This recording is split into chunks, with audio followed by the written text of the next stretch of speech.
Poste national de la CRTV présente Honneur et fidélité. Le magazine hebdomadaire des forces de défense camerounaises.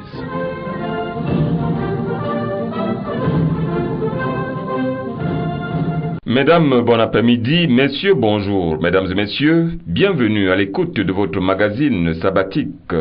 Good afternoon, Senior Warrant Officer. Bon après-midi, mon adjudant-chef, dear listeners and fellow comrades in arms. It is with a lot of delight that we welcome you as usual on board the weekly bilingual magazine of the Defense Forces, Honneur et Fidélité, the program that informs, sensitizes and educates the public on issues concerning the Defense Forces and the activities of the High Command.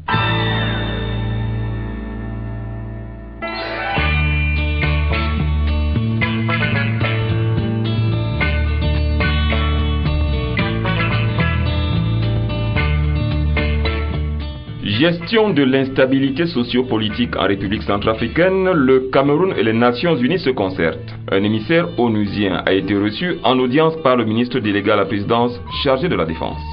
Secrétariat aux anciens combattants et victimes de guerre, bientôt le siège. L'immeuble dédié à cet effet a été visité par le MINDEF. Les transmissions L'arme qui unit les armes, gros plan dans cette émission. En cours de progression, une escale sera opérée à Douala où nous attend le colonel Tomatio pour le retour sonore du voyage d'études que vient d'y effectuer la 33e promotion d'élèves officiers d'actifs de l'école militaire interarmée de Yaoundé.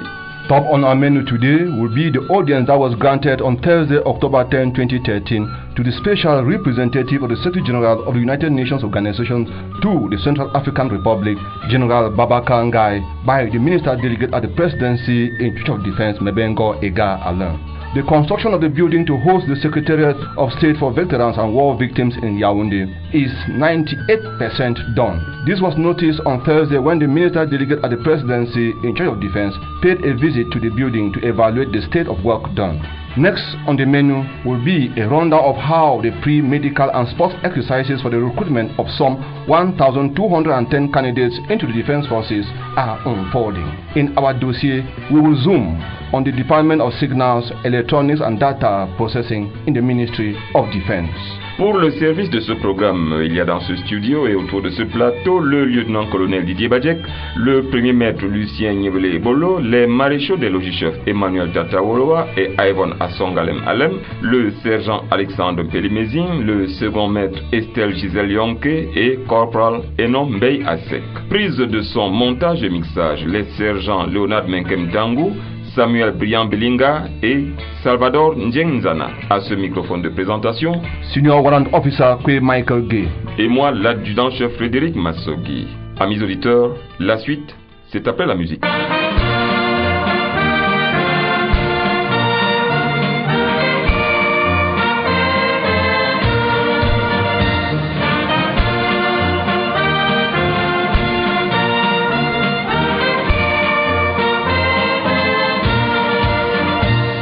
En prélude au détail de ce programme, voici l'éditorial signé du lieutenant-colonel Didier Badjek.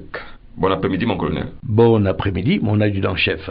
Notre continent au banc des accusés depuis les indépendances, victime ou complice des ingérences au rythme de la validation de la pensée universelle, ou alors au prétexte de la gouvernance mondiale associant les G comme groupe, et nous parlions des G7, et des G7 plus 1 pour planer en réalité sur le G8. L'escroissance non pas du fait d'un développement anarchique des entrants, comme dans les cellules cancéreuses, aurait admis par compréhension ou alors vérité socio-économique implacable, le G11, non au bénéfice de cette propriété perdue par les cellules cancéreuses, c'est-à-dire l'inhibition de contact, qui veuille qu'une cellule hépatique ne se développe pas point sur une souche pancréatique par exemple. Le G11 contamina au contraire et très rapidement un G20 plus compréhensif de la croissance et de la puissance, lesquels déterminaient au gré de grille de lecture, qui veuille que par moment l'on exprimât un marqueur économique ou celui du facteur de la connaissance par exemple, ravalant définitivement le marqueur militaire comme déterminant secondaire de la puissance. Il y a mieux encore, quelques pays du tiers-monde, encore faudrait-il savoir dans quelle arithmétique sévit de tels partages, quelques pays du tiers-monde disions-nous, ont cru devoir créer le G77, s'affirmant dans une qualité de vote à l'ONU, qu'on eût appelé en des temps récents le vote automatique. nous étions encore en pleine guerre froide, où chaque contre-pied à la puissance occidentale fut considéré comme une fronde du précaré. Mais ceux-là qui votèrent dans la posture de l'ingrat ou du lâche allaient choisir, affirmer devant le maître, le vote non conspiratif. Ceux-là ont traduit servilement la dictée musicale des relations nord-sud qui s'estompe aujourd'hui dans le regard horizontal. Il n'y a plus de petits, chaque État pouvant s'avérer nuisible, indispensable ou important, la tendance étant réduite dans le format de l'influence, dans le domaine complexe des relations internationales. L'on a reproché à l'Afrique justement de manquer de politique d'influence, mais aujourd'hui il semblerait que ces États africains que l'on a tôt fait de ranger dans le G77, BRICS ou autres segmentation, désire peut-être faire entendre et comprendre une voix unanime et que malgré tout, le discernement restant sur les bribes de la sagesse, certains dirigeants auraient bien compris qu'ils sont les seuls à apprécier ce qui est bon pour eux. Et si comme par une ruse de l'histoire, la mondialisation était arrivée à libérer la pensée, celle qui construit l'objectivité de notre avenir, une construction par les Africains pour les Africains et pour l'Afrique, une construction de l'Europe par les Européens, etc., etc. Lieutenant-colonel Didier Badjek, peut-être auriez-vous omis de parler des G dont il est question en aéronautique. Alors là, cela peut vous créer soit le voile noir, soit le voile rouge. Tout à fait.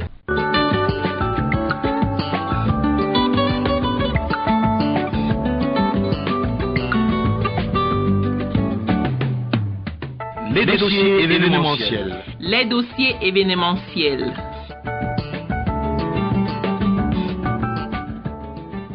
Encore bonjour. Le Cameroun et les Nations Unies se concertent autour de la Centrafrique. Le ministre délégué à la présidence chargé de la Défense a reçu à cet effet le représentant spécial du secrétaire général des Nations Unies pour la République centrafricaine, le général Babacar Gaye de nationalité sénégalaise. Les entretiens entre les deux personnalités et leurs délégations ont duré plus d'une heure d'horloge. For close to 45 minutes, General Babacar Gaye, the special representative of the Secretary General of the United Nations Organization to the Central African Republic, held talks with the minister delegate at the presidency in charge of defense, Mebengo Ega Alain. Both officials discussed issues concerning the Central African Republic. The general hailed Cameroon for the contributions in the peace efforts in that country and added that the United Nations was ready to support her endeavor. Au sortir de l'entrevue avec le ministre délégué à la présidence chargé de la Défense, le général Babacar Gaye a révélé le contenu de leur conversation. Comme vous pouvez l'imaginer, je suis venu m'entretenir avec monsieur le ministre délégué à la présidence de la dimension sécuritaire de la crise centrafricaine. Mais on ne pouvait pas l'exclure de l'ensemble de cette crise qui est à la fois une dimension politique, mais également une dimension sociale. Et c'est de tout cela que nous avons discuté, étant entendu que cette crise est une crise qui interpelle tous les pays de la sous-région. Il faut d'ailleurs se féliciter à cet égard de tout ce que le Cameroun a fait, déjà au plan politique, mais également au plan financier, et bien sûr avec votre contingent de policiers et de militaires présents sur le terrain. Le représentant spécial du secrétaire général des Nations Unies pour la Centrafrique s'est aussi exprimé sur l'appréciation de l'ONU eu égard à la contribution du Cameroun aux opérations de maintien de la paix. Vous savez, j'ai eu l'occasion, durant cet entretien avec monsieur le ministre, de féliciter un des officiers qui était présent, le chef de bataillon Sylvie Bindele, qui a été sous mes ordres quand j'étais commandant de force au Congo. Donc je suis bien placé pour connaître la qualité de votre contribution. Vous êtes une nation à cheval entre les aires linguistiques, donc vous êtes vraiment bien placé pour servir aux Nations Unies. Dans mes positions précédentes de conseiller militaire, j'ai vu l'intérêt renouvelé du Cameroun pour les opérations de maintien de la paix. Je viens d'encourager monsieur le ministre à aller plus loin, à se préparer, à y prendre part. Maintenant, en ce qui concerne la République centrafricaine, il est heureux que vous soyez présents parce que les pays de la sous-région ont une compréhension immédiate de la crise que n'auraient pas des gens venant d'ailleurs. Il est également heureux que vos hommes sur le terrain se comportent bien. C'est en tout cas l'image qu'ils nous donnent et de cela, je dois vous féliciter. Pour terminer, le général Babacar Gaye a dit quel soutien peut espérer le Cameroun de la part de l'ONU dans son implication résolue aux côtés de la paix. Vous savez, en matière d'opération de maintien de la paix, le premier soutien des Nations Unies apporte aux États est un soutien en expertise. Je suis convaincu que le département des opérations de maintien de la paix sera disposé à tout moment à vous aider à préparer vos forces pour les opérations de maintien de la paix. Étant entendu que l'entraînement général, l'équipement, la constitution des contingents est du ressort des États membres. Ce sont des efforts que les nations africaines doivent consentir, parce que les crises majeures, les missions majeures sont en Afrique. Et que, j'en suis convaincu, le département de maintien de la paix appréciera que les Africains répondent présents chaque fois qu'il y a un appel pour stabiliser des crises en Afrique. En rappel, l'implication du Cameroun dans les opérations de maintien de la paix à travers le monde remonte aux années 90, précisément à 1992, à la faveur de la mission préparatoire des Nations Unies pour le Cambodge et l'autorité provisoire des Nations Unies pour le Cambodge. L'Asie aura ainsi été le tout premier champ d'expérimentation de la volonté et des capacités du Cameroun dans le domaine des missions de paix. Depuis lors, que ce soit sous la bannière de l'Organisation des Nations Unies, de l'Union africaine ou encore de la Communauté économique des États de l'Afrique centrale, les militaires camerounais continuent d'œuvrer pour la paix dans le monde à travers diverses opérations. Dans le cas d'espèce, la mission de consolidation de la paix en République centrafricaine, la MICOPAX 1, est un exemple d'une pénible actualité. It has always been the wish of the head of state and commander of the armed forces that the Cameroon military, within the framework of the organs of preservation of regional and global peace, contribute to the maintenance of collective security in our sub-region, the African continent, and the world at large.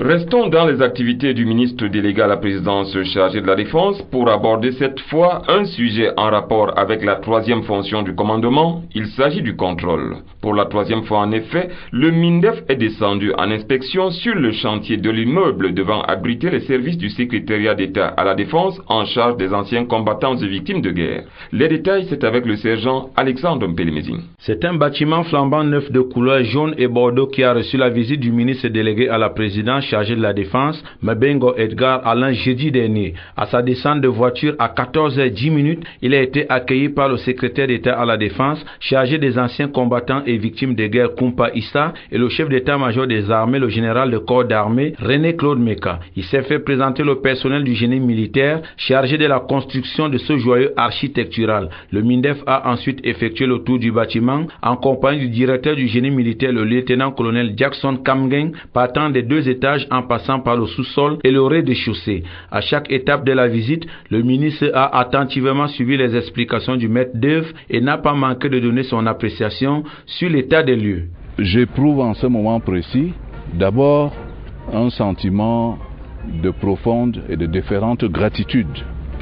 Naturellement, à l'endroit du président de la République, chef des armées, son Excellence Paul Biya, qui est le véritable initiateur de cette entreprise qui s'achève. Vous savez que l'annonce concernant l'avènement d'un secrétariat d'État aux anciens combattants avait été faite en 2010 à l'occasion du 50aire de l'armée camerounaise. La création proprement dite de cette structure a été faite, je crois, si mes souvenirs sont bons, en 2012, et il a été assigné au génie militaire un délai de 8 mois pour exécuter cette belle œuvre, et c'est là que j'en viens à mon sentiment de satisfaction par rapport à ce qui a été fait. Et je voudrais féliciter le génie militaire pour la qualité de la prestation qui a été exécutée.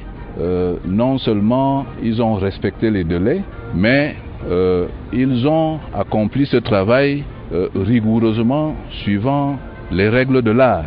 Et je pense que c'est un plus dans le fonctionnement de nos forces de défense, parce que au-delà du bâtiment, il faut voir la volonté du chef de l'État, n'est-ce pas, de porter assistance aux anciens combattants, aux anciens militaires et victimes de guerre qui ont servi la nation camerounaise et qui ont besoin d'un soutien des pouvoirs publics au moment où ils sont sortis des rangs des forces de défense. Le bâtiment du secrétariat d'État à la Défense, chargé des anciens combattants et victimes de guerre, comporte 18 bureaux avec toilettes, 12 bureaux sans toilettes, 2 salles de réunion, une salle d'attente, 4 blocs toilettes, 2 toilettes pour handicapés, 5 halls, 5 balcons, un garage et un dispositif de surveillance. Il est aussi équipé de réseaux permettant la vidéoconférence, l'intranet de sécurité incendie et une connexion sur fibre optique. Les travaux de ce bâtiment ont débuté en décembre 2012 et présentement, le taux d'avancement est de 99%. During the 50th anniversary celebration of the Defense Forces that took place in Bamenda, the Commander-in-Chief of the Armed Forces made a series of promises, amongst which was the creation of the Secretariat of State to the Minister Delegate in charge of ex-servicemen and war victims. To match words with action, the Minister Delegate at the Presidency in charge of Defense paid a visit to the newly constructed building to host the structure. Corporal Enombe Asset trailed the Minister Delegate during the working visit and compiled the following report. The Military Engineering Corps has once more proven its sense of professionalism and time consciousness. This declaration was made by the Minister Delegate at the Presidency in charge of Defense last Thursday during his third visit to the edifice hosting the Secretariat of State to the Minister Delegate in charge of ex-servicemen and war victims. The contractor of the edifice, Lieutenant Colonel Kangem Jackson, commander of the Military Engineering Corps, showed the Minister Delegate around the edifice comprising a basement, a lift, 3 offices with toilets, 7 halls for meetings and receptions, 2 toilets for handicapped persons, a technical block, as well as a parking lot. This outstanding building, constructed within a time limit of 9 months, is situated at the main entrance into the Ministry of Defense. A gesture of this magnitude comes to affirm one of the promises made by the Commander-in-Chief of the Armed Forces during the 50th anniversary celebration of the Defense Forces in Bamenda 3 years ago. As such, the service will manage and cater for the well-being of ex-servicemen and war victims of Cameroon. They will no longer consider retirement as punishment, but rather a period to relax and reap from the fruits of their labor. In order to facilitate the administrative procedure of this service, the head of state, during the last appointments in the Ministry of Defense, decentralized the structure by appointing regional delegates in the 10 regions. To this effect, Kumpa Issa, who is at the helm of the structure since December 9, 2011, has a daunting task to ensure that the 4-chapter rules and regulations binding the service should be applied rigorously to these men and women of honor. It is creditable to note that ex-servicemen are citizens who have served either in the National Armed Forces or those who served on the side of foreign forces through institutions put in place before independence, or those who have served during multinational missions under the guise of international organizations, while war victims refer to all military or civilians who, while participating in armed conflicts, incur disabilities such as mental, moral, or physical handicaps during the course of the war.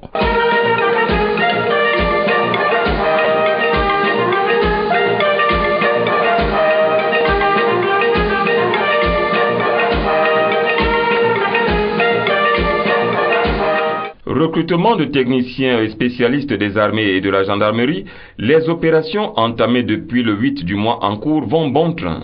Le stade Omnisport Amadou Ahidjo est le siège des visites médicales et des épreuves physiques relatives aux dites opérations. Le premier maître Lucien Yembelebolo était du côté de Mfandena. Son compte rendu. Assis par terre les uns derrière les autres, fiches d'identification à la main, les yeux rivés vers les bureaux des personnels du recrutement identifiables par un brassard au bras gauche, les candidats au recrutement spécial du génie militaire sont tout cuits pour suivre l'appel de leur nom, à l'abri des oreilles indiscrètes des parents et amis, tenus à l'écart par les militaires et les gendarmes commis à la tâche. Ces candidats sont là depuis le mardi 8 octobre pour passer les visites médicales sommaires et les épreuves physiques. Jusqu'à ce jour, près de 3000 d'entre eux les ont déjà franchis. Pour de plus amples explications du recrutement, nous nous sommes rapprochés du colonel Loga Julien, directeur des ressources humaines au MINDEF. Il y a 15 290 candidats et par jour, on identifie 600. Après l'identification, les candidats passent par la visite médicale et les candidats aptes à l'issue de la visite médicale, font le sport.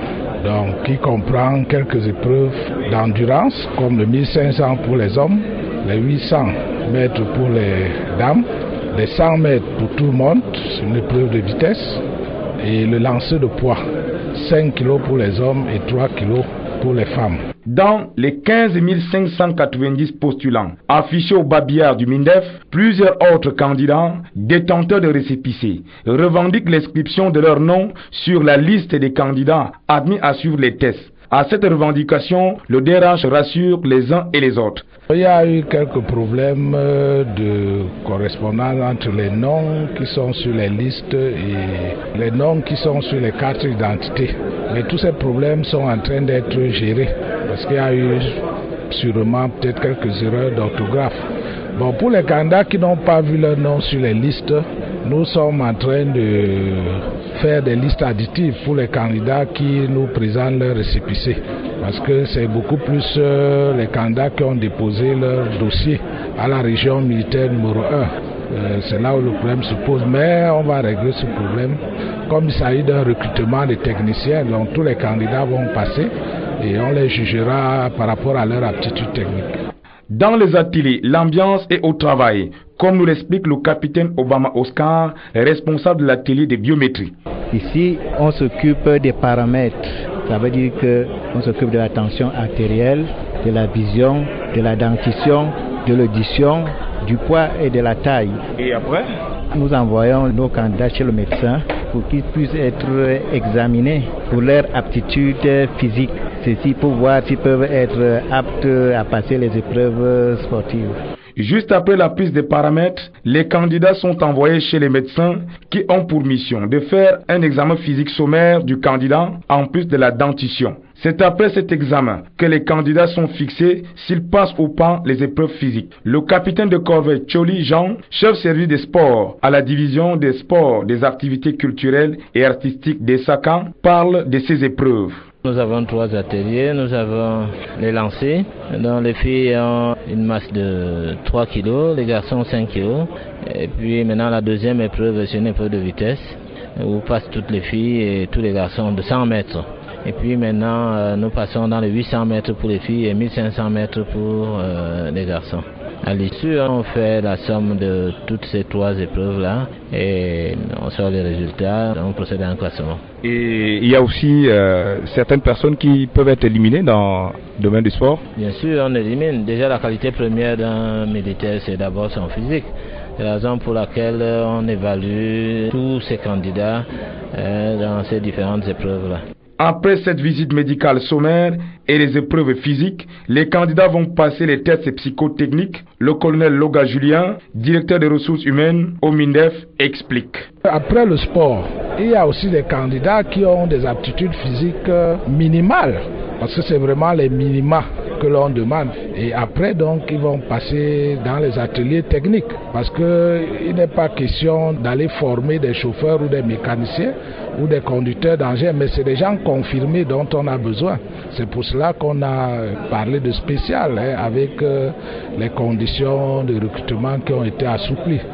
Some 15,590 candidates who are vying for the 1,210 places for the special recruitment into the Defense Forces are presently undergoing a pre-medical checkup and sports test at the Yaoundé Amadou Ahidjo Stadium. The exercise that started on Tuesday, October 8, 2013 will go on for a month. Marshal de Logis Chef Emmanuel Tata Wolowa was at the stadium and now reports. The presidential tribune of the Yaoundé Amadou Ahidjo Stadium is jammed to capacity this time, not with football spectators but with some 15,590 candidates who are vying for the 1,210 places for the special recruitment into the Army and the National Gendarmerie. They have come from the 10 regions of the National Territory to take part in the pre-medical checkup and a physical test that will determine their recruitment into the Defense Forces. As concerns the pre-medical test, the doctors and nurses lay emphasis on height, weight, sight, audition, blood pressure and other important aspects of the candidates to ensure they are apt for military training. If the candidate falls short in one of the pre-medical tests carried out, he or she is automatically eliminated and definitely be ineligible to continue with the physical part of the exercise. After a successful medical checkup, the candidate moves over to sports, where girls compete in a 100 meters and 800 meter race, throwing of shot put weighing 3 kilograms and high jump. The same exercise goes for the boys, except for the fact that they compete in the 100 meters and 1,500 meter race, throwing of shot put weighing 5 kilograms as well as high jump. According to the coordinator of the recruitment exercise, Colonel Loga Julien, Director of Human Resources in the Ministry of Defense, 600 candidates are received each day following alphabetical orders. He added that for those who are having receipts showing that they have deposited their documents and their names are not found on the list, he assured them that all will be made possible for them to compete. So there shouldn't be any cause of alarm. Those who will brave this first part of the recruitment exercise will compete in the practical test in relation to their specialty. As a reminder, 500 specialists are needed for the armies, 500 technicians for the Military Engineering Corps, and 210 specialists for the National Gendarmerie.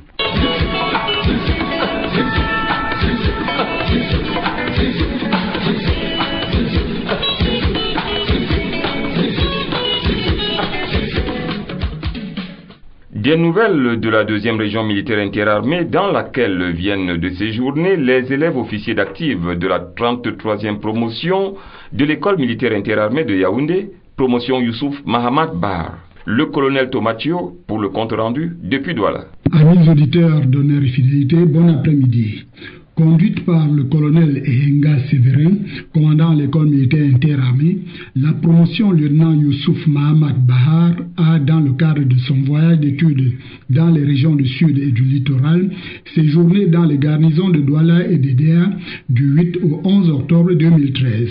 Son parcours marathon est allé du régiment d'artillerie sol-air à Edea, aux brasseries du Cameroun à Douala, en passant par le barrage d'Edea, la base navale de Douala, le poste de commandement de la RMIA 2, le poste de commandement de la région de gendarmerie numéro 2, la base aérienne 201, le bataillon blindé de reconnaissance, le régiment du génie et le 20e groupement de sapeurs-pompiers. Forte de 166 participants, dont 20 dames et 146 hommes, la délégation comprenait 10 personnels de l'encadrement, 107 aspirants et 41 élèves officiers d'active du tronc B de la 34e promotion. 7 jeunes de certains pays amis étaient du nombre, traduisant par le fait même la vocation internationale de l'école militaire interarmée. Il était 10 heures ce mercredi 9 octobre quand la délégation foulait le sol de la cour d'honneur du camp de la valeur. Ici, après le mot de bienvenue du général de division Sali Mohamedou, commandant la région militaire interarmée numéro 2, la présentation de la région est revenue au colonel Agar Robinson, chef d'état-major. Présentation complétée sur le plan opérationnel par le colonel Bida Gabriel, adjoint chargé des opérations. Après le poste de commandement de la RMIA 2, la prochaine escale était le poste de commandement de la région de gendarmerie numéro 2.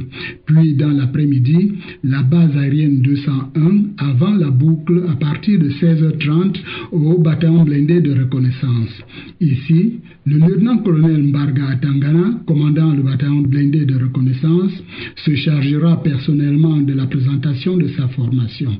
Ses interlocuteurs suivront avec attention ce cours magistral sur l'arme blindée cavalerie, son évolution et ses différentes interventions au Cameroun. L'exposé en salle sera suivi par la présentation à l'extérieur d'un escadron blindé grandeur nature et d'une simulation d'une manœuvre blindée. Un échange de cadeaux entre le Comemia et le Combébert a suivi avant un vin d'honneur mettant ainsi fin à la journée.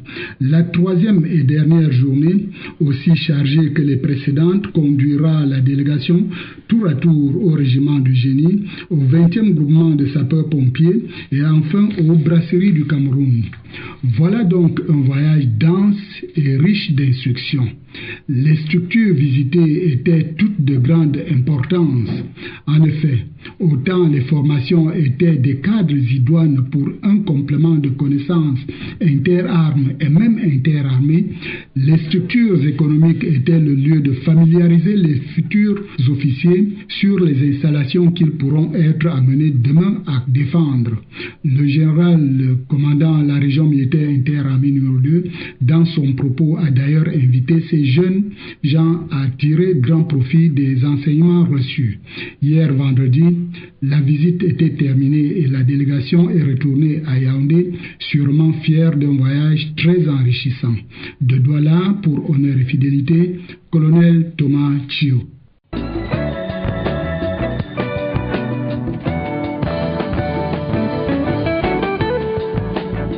Le dossier de la rédaction. Le dossier de la rédaction.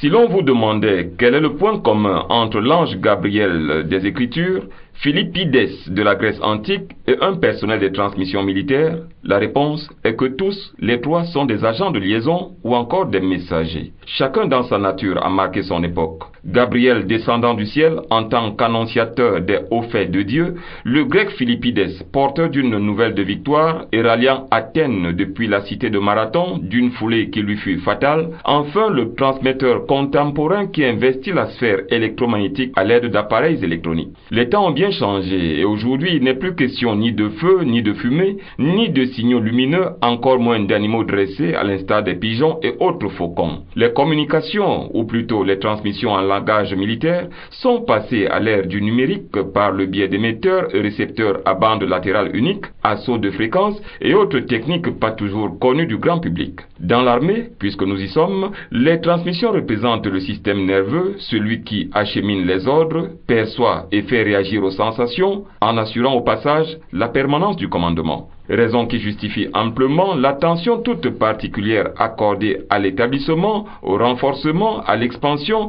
à la duplication ainsi qu'au durcissement de nos réseaux de transmission. Dans les minutes à venir, nous allons effectuer un tour du dispositif partant de la formation et l'emploi des personnels jusqu'à la conception et la mise en œuvre de la politique des transmissions au sein de nos forces de défense. Le nécessaire éclairage nous sera fourni par nos trois invités. Il s'agit du colonel Gabriel Mvogo, chef de la division de transmission de l'électronique et de l'informatique, du lieutenant-colonel Ndongombe Désiré, commandant le bataillon de transmission, et du capitaine Bois des Roches, commandant la compagnie d'instruction de transmission de l'électronique et de l'informatique. Trois spécialistes en somme qui voudront chacun nous présenter les transmissions d'une manière avantageuse. En attendant, le premier maître du Sien Yébélé brosse un aperçu de l'arme qui unit les armes. Les transmissions peuvent se définir comme étant l'ensemble des moyens mis en œuvre pour effectuer le transport ou l'acheminement d'une information. De ce fait, les transmissions permettent de communiquer plus vite, plus loin et en toute sécurité les ordres et les comptes rendus du théâtre des opérations. Ainsi, il apparaît clairement que l'arme de transmission assure la mission la plus transverse qui soit, en ce sens qu'elle diffuse ses compétences auprès de tous, tant le besoin de maîtriser l'information est aujourd'hui essentiel dans la gestion des crises, la conduite des opérations ou tout simplement le fonctionnement quotidien de l'armée. À la lumière de l'exigence et de la délicatesse liée à la gestion de l'information au sein des forces de défense, le transmetteur apparaît comme un élément stratégique dans le dispositif. Il lui est demandé un engagement opérationnel, c'est-à-dire être toujours parmi les premiers engagés dans un champ de bataille et les derniers à le quitter, tant en situation de paix, de crise ou de guerre. Une compétence technique sans cesse actualisée, pour la simple et bonne raison que les transmissions sont un domaine en constante évolution, d'où l'exigence pour le transmetteur de faire preuve d'une grande agilité intellectuelle, d'un sens aigu des responsabilités. Souvent isolé, il les exerce en mettant en pratique son sens de l'autonomie et de l'initiative. Enfin, Son esprit de dévouement total à ses compagnons des autres armes confirme le slogan « Les transmissions, l'arme qui unit les armes ». Cela dit, les transmissions plus que jamais sont l'arme du commandement, ce qui justifie ces mots du général François Lagarde qui disait, je cite, « Vous pouvez mettre un homme exceptionnel à la tête d'une unité au génie unique. Son échec sera assuré si les moyens de transmission lui font défaut. » Fin de citation. Au Cameroun et en particulier au sein des forces de défense, l'arme de transmission reste peu connue. Cette arme naît pourtant avec la création des forces armées camerounaises le 11 novembre 1959. Sa mise en place progressive commence dès 1960, a abouti à la création par le décret numéro 2001/168 de juillet 2001 portant création de la division des transmissions de l'électronique et de l'informatique, la DTI, qui comprend le bataillon de transmission, un service technique et un service des affaires administratives et financières. The world today is driving on a communication and information superhighway. This has drastically transformed the globe and has considerably modernized or changed concepts and theories across the spectra.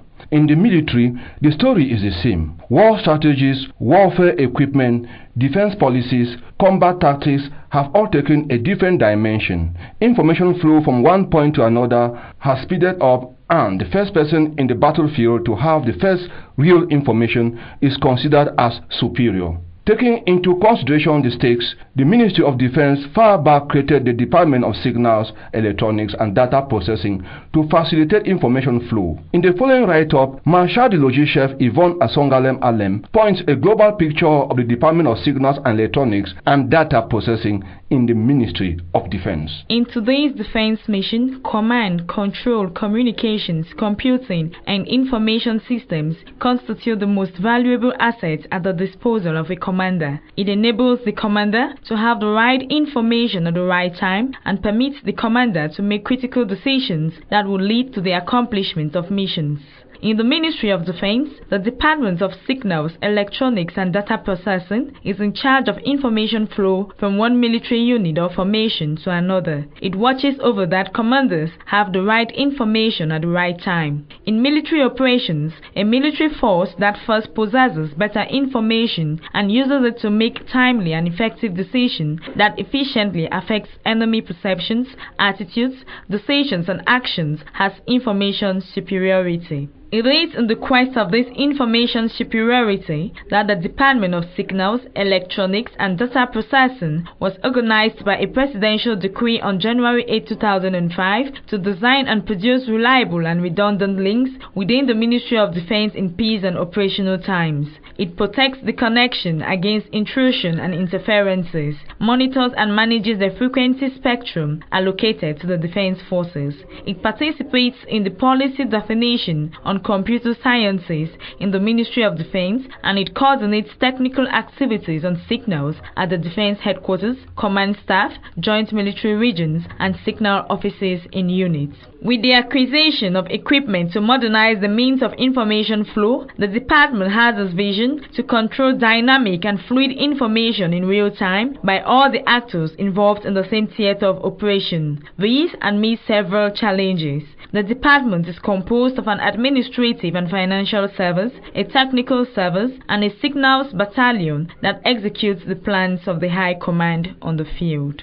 Ceci dit, Premier Maître Lucien Niébélé, maréchal de chef à Yvonne Asongalem, nous vous laissons le soin de dérouler cet entretien avec nos trois invités. Mes respects, mon capitaine. Honneur et fidélité vous remercie d'avoir répondu par votre présence effective dans nos studios cet après-midi. Bonjour, Premier Maître Lucien Niébélé Bolo. Et surtout, permettez-moi d'adresser mon bonjour à tous les nombreux auditeurs de l'émission Honneur et fidélité. Est-ce que vous pouvez brièvement nous présenter la compagnie d'instruction des transmissions électroniques et informatiques que vous commandez? La compagnie d'instruction du bataillon de transmission est une unité de formation technique et de perfectionnement des personnels spécialistes de transmission électronique et informatique des forces de défense camerounaises. Elle est placée sous la responsabilité d'un officier nommé par arrêté ministériel qui relève à son tour de l'autorité directe du commandant du bataillon de transmission. La compagnie fonctionne selon des règles dont l'objectif majeur est de permettre, premièrement, entre autres, l'assimilation des enseignements dispensés et l'aptitude technique et opérationnelle des personnels formés dans les diverses spécialités de transmission. Également, promouvoir une vie collective saine et agréable dans le respect des règlements militaires et des régimes écoles de transmission. La cohésion dénuée de toute compromission entre les personnels d'encadrement et les stagiaires. Voilà brièvement présenter la compagnie d'institutions de transmission électronique et informatique. Mon capitaine, je vous ai entendu parler des différentes spécialités. Pouvez-vous nous en dire un peu plus? Permettez-moi d'entrer de jeu pour cette question de vous dire que sous la coordination du chef de division des transmissions et du lieutenant-colonel commandant le bataillon de transmission, nous avons quasiment bouclé avec la réforme des programmes de la CITI, ce qui implique également les améliorations au niveau des appellations des différentes spécialités qui devront désormais s'arrimer au progrès des technologies de l'information et de la communication.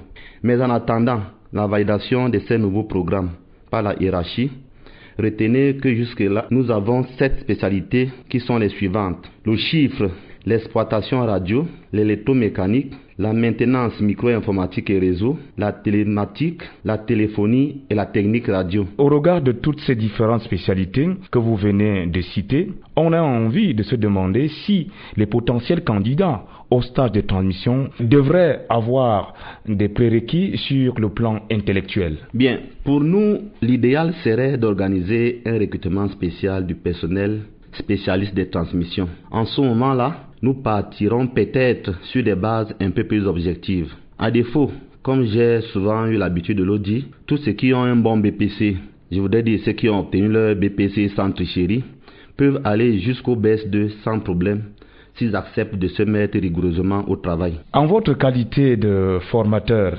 êtes-vous satisfait des produits que vous envoyez sur le terrain? En plus clair, est-ce que ces hommes respectent votre devise qui est les transmissions, l'arme qui unit les armées? S'il vous est arrivé une fois d'assister à la proclamation des résultats de fin de stage à la CITI, vous vous rendez compte que nous ne distribuons pas les diplômes, mais nous les donnons à ceux qui les méritent. Par ailleurs, à ma connaissance, nous restons l'unique arme qui assure les liaisons entre les autorités et à tous les échelons considérés. Cette mission a toujours été remplie avec efficacité, que ce soit à l'intérieur ou à l'extérieur du pays, chaque fois que nous avons été sollicités.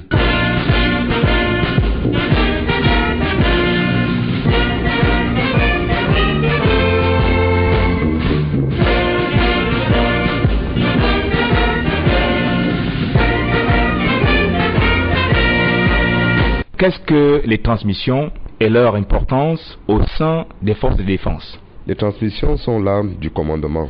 Initialement, elles étaient vouées à la mise en œuvre des capacités de circulation des ordres dans un sens et des comptes rendus dans l'autre. Depuis quelques décennies, les transmissions sont confrontées à une véritable rupture stratégique. L'apparition puis l'explosion de l'outil informatique ont imposé de nouveaux modes de fonctionnement. Pour nous, il s'agit désormais autant de transmettre les ordres et les comptes rendus que de mobiliser d'importantes quantités de données et de les analyser afin de soutenir le commandement dans sa prise de décision. Le bataillon de transmission dispose de 379 personnels, dont 36 officiers, 301 sous-officiers et 42 militaires du rang. Mon colonel, de manière pratique, comment sont organisées les transmissions? Avant de vous répondre, il me semble important de relever que de nos jours, toute erreur ou tout retard dans la perception d'une situation peut avoir de graves conséquences sur l'emploi des forces. À cet effet, et vous conviendrez avec moi que la maîtrise de l'information repose sur la possession de capacités adaptées à l'exercice du commandement et très rapidement adaptables à une situation spécifique. Ceci implique de disposer d'un système global d'information et de communication fiable, protégé et interopérable pour rechercher, exploiter et diffuser l'information aux différents niveaux qui en ont besoin.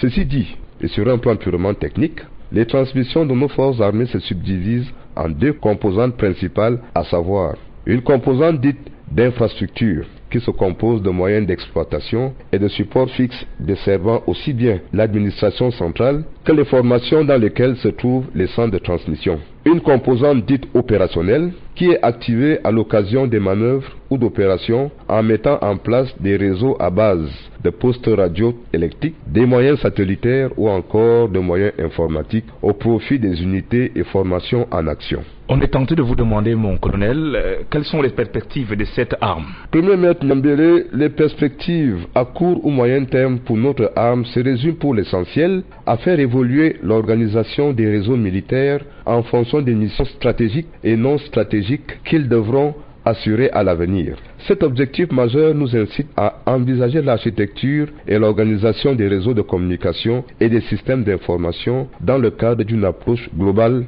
s'appuyant sur une indispensable interopérabilité sur les plans techniques, procédural et opérationnels. À cet effet, et sous la haute impulsion de Monsieur le ministre délégué à la présidence chargée de la Défense, les systèmes d'information et de communication militaires sont en pleine mutation avec la vulgarisation de nouveaux outils tels que l'intranet, les réseaux virtuels privés, la messagerie unifiée, dont par ailleurs, il faut le relever, la DTI et le BATRANS ont été les premiers sites pilotes au sein des armées. Il va sans dire que ceci impacte de manière très positive sur nos procédures administratives et opérationnelles. Mon colonel, il y a certes des difficultés que vous rencontrez dans votre exercice de transmetteur. Lesquelles par exemple? C'est une question à laquelle je m'attendais quelque peu. Cette difficulté existe bel et bien et se résume pour l'essentiel au fait que si la place des systèmes d'information et de communication dans les états-majors est de plus en plus importante, le niveau de compréhension et de maîtrise de ces outils n'a pas toujours suivi de manière proportionnelle dans nos formations et structures. Il est donc évident qu'un effort reste à faire au sein de toutes les catégories des personnels qui aujourd'hui se voient imposer non seulement des processus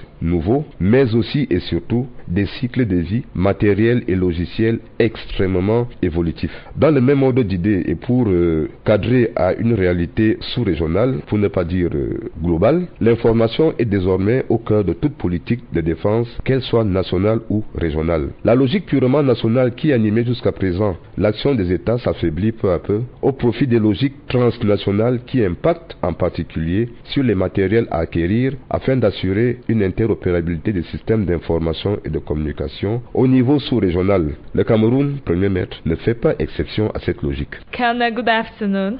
Good afternoon. You are the head of the Military Communications and Information System. You're once more welcome to the program Honneur et Fidélité. It's a pleasure. You are heading the Military Communications and Information Systems, which encloses signals, electronics, and data processing.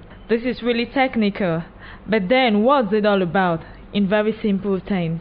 To say easily for the privates, the main mission of communication is to provide communication means in order to help the commander to fulfill his missions. Now our time is characterized by the immediacy of information and hyperconnectivity. Modern battles are not exception to this rule. Thus, the real challenge for the CS personnel is to provide the real time that policy makers need to do not be blind in the battlefield. This requires a mastery of communication and information system. We shall remind that command, control, communication, computer and information systems is the most valuable asset at the commander's disposal. The right information at the right time allows the commander to make critical decisions that lead to mission accomplishment. In military operation, a military force strives to possess better information and to use that information to make timely and more effective decisions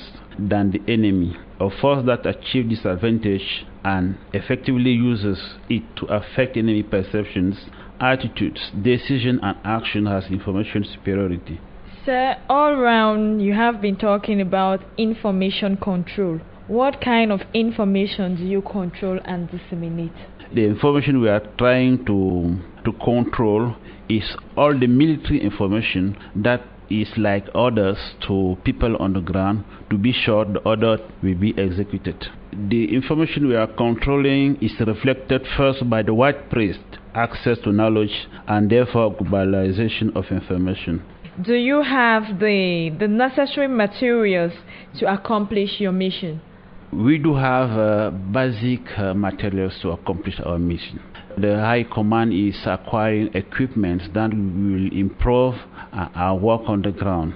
What we have now, we can do our best. We can try to manage to help the commander to fulfill their mission, but we are acquiring equipment now to improve better our work on the ground. Any challenges so far? The challenge for us is to have all our units, the equipments that they require. Then when we are going on the field, we have to be sure that the commander will give the orders and those orders will be executed, and when they will be executed, they can report to the high command. That is our main challenge on the ground. When entering into this department, it is boldly written somewhere out there that the Signal Battalion is the arm that unites all other arms. That's in French, l'arme qui unit tous les armes. How? Is it just a slogan or it's something that's real? The Signal Corps is uniting not only the armies, it is united everyone. Because when you go to the Army, Air Force, Navy, Fire Brigade, all of them are using the CS equipments.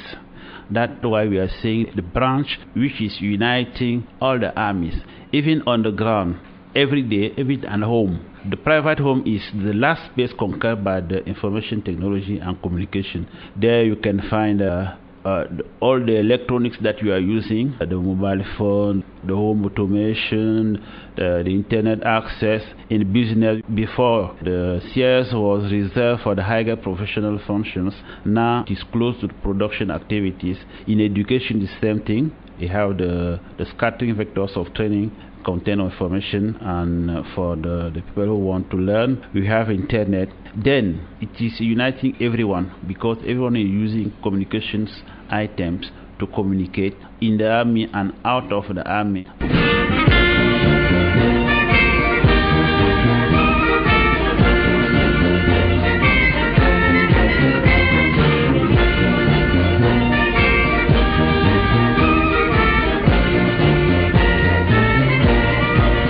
After that musical interlude, we now continue our interview with Colonel Gabriel Vogel, who is the head of the Department of Signals, Electronics and Data Processing. Have you ever been faced with a situation whereby you find an information disseminated through the network without you being aware of it or without it being authentic? The information which have to be disseminated in the network have to be authentic information. That means in the communication center you have what you call signature specimen. Then when the telegram is coming, the first thing for the CIS personnel is to see who is sending the message, who is receiving the message. Is the person who has the authority to sign the message. When all those things are verified, then the message can be sent. If there is any hesitation, they have to report to the boss. And when they are reporting maybe to me, I have to call the person who normally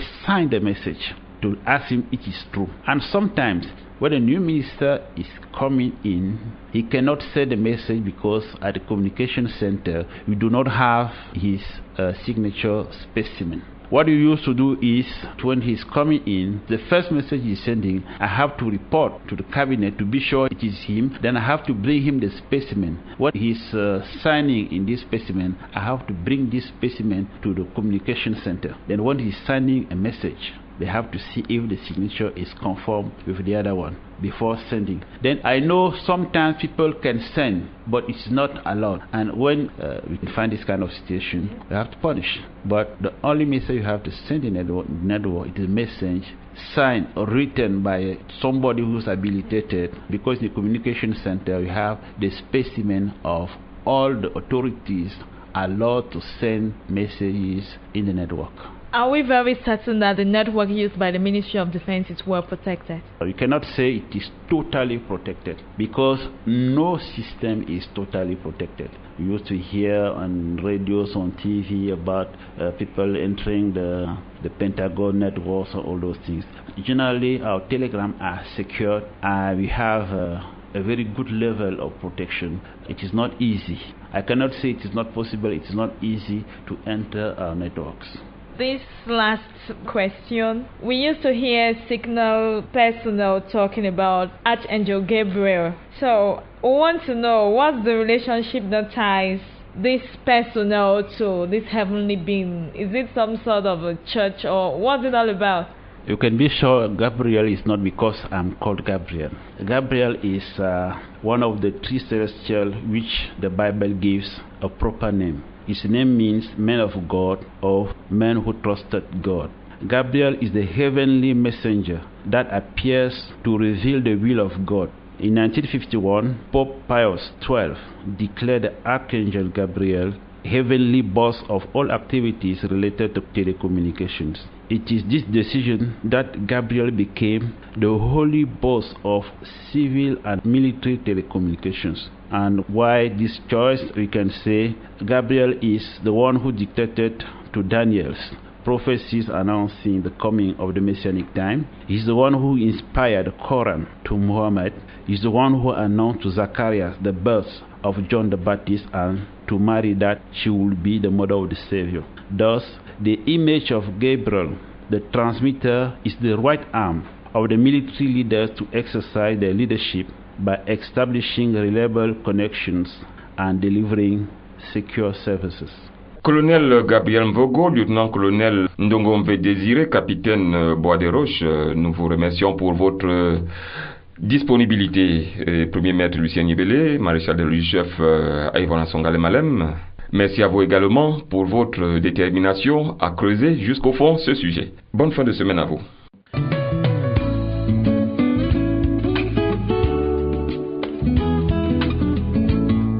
Fraternité d'armes. Fraternité d'armes.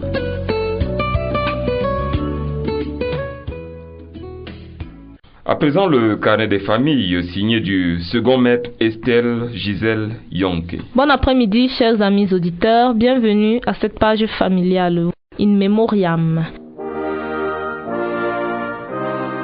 Colonel Akendo Kouon Eric of Army Headquarters, on behalf of the Kouon and Tatabos family, wish to recall to all well-wishers, friends and family members the first anniversary of the passing into glory of their daughter, wife, mother and sister, Emeline Ma Kouon, née Tatabo, former teacher of the government bilingual high school Obala, who slept in the Lord on the 9th of October 2012.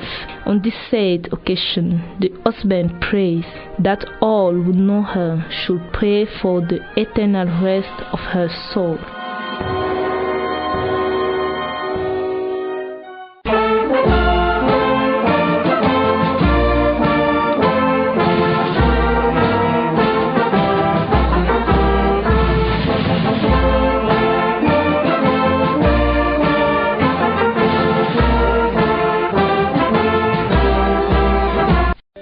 It's time we call it quit with this edition, but before we go away, top on our menu today was the audience that was granted to the special representative of the Secretary General of the United Nations Organization to the Central African Republic, General Babaka Guy, by the Minister Delegate at the Presidency in charge of Defense, Mebengo Ega Alain. The construction of the building to host the Secretariat of State for Veterans and War Victims in Yaoundé is 98% done.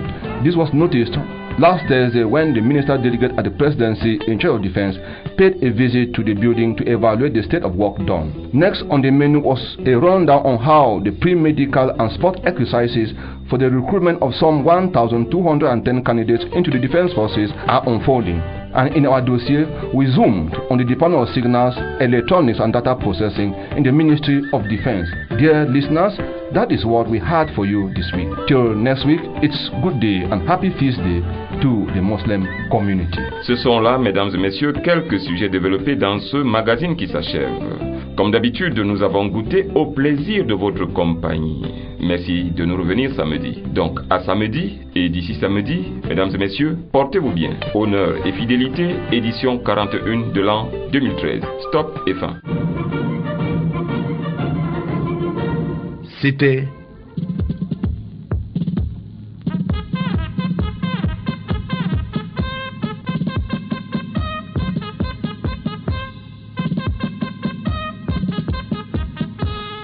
Honneur et fidélité, une émission hebdomadaire des forces de défense camerounaises.